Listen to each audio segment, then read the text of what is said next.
National Herald मामले में पहली बड़ी कार्रवाई करते हुए 751.09 करोड़ की संपत्ति को अटैच कर लिया है। अटैच की गई संपत्ति में दिल्ली, मुंबई और लखनऊ में AJL यानी कि एसोसिएटेड जर्नल्स लिमिटेड की 661.69 करोड़ की संपत्ति है, जिसे अखबार चलाने के नाम पर बनाया गया था। इसके अलावा यंग इंडियन के पास AJL के 90.21 करोड़ के शेयर हैं, जिसे एजेंसी ने अटैच किया है। एजेंसी ने इस मामले की जांच दिल्ली की पटियाला हाउस कोर्ट में दाखिल शिकायत के आधार पर शुरू की थी। इस पर अदालत ने 26 जून 2014 को संज्ञान लेते हुए सोनिया गांधी, राहुल गांधी, सैम पित्रोदा, मोतीलाल वोरा, सुमन दुबे और ऑस्कर फर्नांडिस को नोटिस जारी किया था। इसके अलावा यंग इंडिया को भी इसमें आरोपी बनाया गया है और इस मामले में कुल 7 आरोपी थे। इस मामले में एजेंसी ने जुलाई 2022 को कांग्रेस नेता राहुल गांधी और सोनिया गांधी से लंबी पूछताछ भी की थी। दोनों पर आरोप है कि इन्होंने नवंबर 2010 में यंग इंडिया नाम से कंपनी बनाई, जिनमें दोनों के 76% शेयर थे और सिर्फ 50 लाख देकर नेशनल हेराल्ड की 2000 करोड़ से ज्यादा की संपत्ति पर मालिकाना हक ले लिया।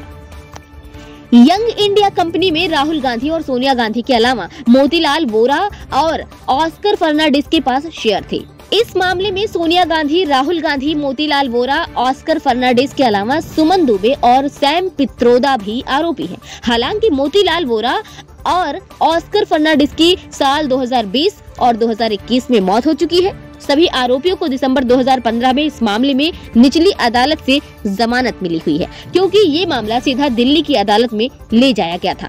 इसी के बाद ईडी ने मनी लॉन्ड्रिंग का मामला भी दर्ज कर इस मामले में अपनी जांच शुरू की थी।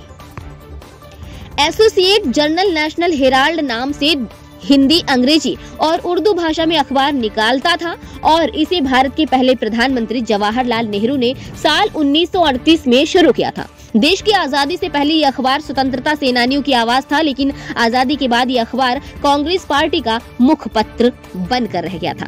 AJL को नेशनल हेराल्ड अखबार चलाने के लिए देश के अलग अलग हिस्सों में काफी सस्ते दामों पर जमीन दी गई थी, लेकिन धीरे धीरे ये अखबार बंद होने की कगार पर आ गया था। अखबार को चलाने के लिए कांग्रेस पार्टी ने गलत तरीके से 90 करोड़ का बिना ब्याज लोन दिया, लेकिन बावजूद इसके ये अखबार चल नहीं पाया और साल 2008 में पूरी तरह से बंद हो गया था। आरोप है कि साल 2010 में राहुल गांधी ने यंग इंडिया नाम से कंपनी बनाई और कांग्रेस पार्टी को 50 लाख देकर नेशनल हेराल्ड का 90 करोड़ का कर्ज माफ कर दिया और एसोसिएट जर्नल की 2000 करोड़ से ज्यादा की संपत्ति यंग इंडिया यानी कि राहुल गांधी और सोनिया गांधी के पास आ गई। ईडी की जांच में भी पता चला कि यंग इंडिया ने 90.21 करोड़ के AJL के लोन को लेने के बाद कांग्रेस पार्टी को कहा कि या तो वो लोन चुकाए या फिर AJL के इक्विटी शेयर उसके नाम करे। इसी के बाद AJL ने EGM extra ordinary general meeting बुलाई और प्रस्ताव पास कर कहा कि शेयर कैपिटल इश्यू कर 90.21 करोड़ के फ्रेश शेयर यंग इंडियन यानी कि YI को जारी करे।